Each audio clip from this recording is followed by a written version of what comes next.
पीले दांत वाली बहू। रंजना कभी ब्रश नहीं करती थी। उसे कितनी बार उसके माँ बाप ने डांटा, लेकिन उसका कोई असर उस पर होता ही नहीं था, जिस कारण से उसके दांत पीले पीले हो जाते हैं। शादी के बाद। अरे बहू, वैसे तो तुझ में कोई कमी नहीं है, पर तेरे दांत इतने पीले कैसे हैं बेटा? कैसे मतलब? कोई सर्जरी थोड़ी ना कराइए। वो तो क्या नाम, मैं ब्रश नहीं करती थी तो पीले हो गए। अब क्या करूं? आप कहे तो लाल करवा लूं या फिर काले? यार ये क्या है, क्यों माँ से लड़ रही हो? लड़ रही हूँ? अरे मैं लड़ रही हूँ या ये बोल रही है कि दांत पीले हैं, पीले। अरे तपस्या थोड़ी ना की है इन्हें पीले करने के लिए। बकायदा ब्रश नहीं किया है 20 साल तक, तब जाकर। छी, कैसी बात कर रही हो? ये उस वक्त तो पीले नहीं थे जब हम लोग तुम्हें देखने आए थे। अरे तब साफ करवा लिया होगा डेंटिस्ट के पास जाकर। अब देखो कैसे पीले पीले लग रहे हैं। रंजना सास की तरफ गुस्से से देखती है।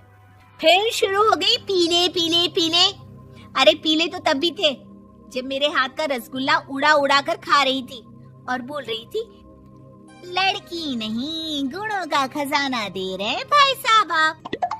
खैर, अब वो लोग करते भी तो क्या करते, पीले दांत वाली बहू पल्ले पड़ी थी तो झेलना तो था ही।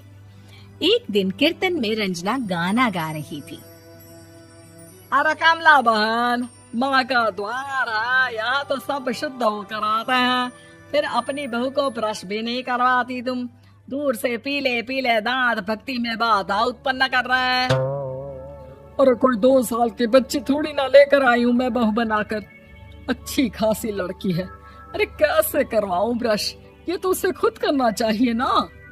अब माँ बाप तो इसके जैसे तैसे निपटा दिए, ये नहीं सोचा कि सास कैसे संभालेगी। सास बहू को लेकर घर आ जाती है, लेकिन सोच लेती है कि अब इसे लेकर कहीं नहीं जाएगी। अगले रोज बहू कहती है, अरे क्या हो गया, मंदिर नहीं जाना क्या? कीर्तन का वक्त हो रहा है।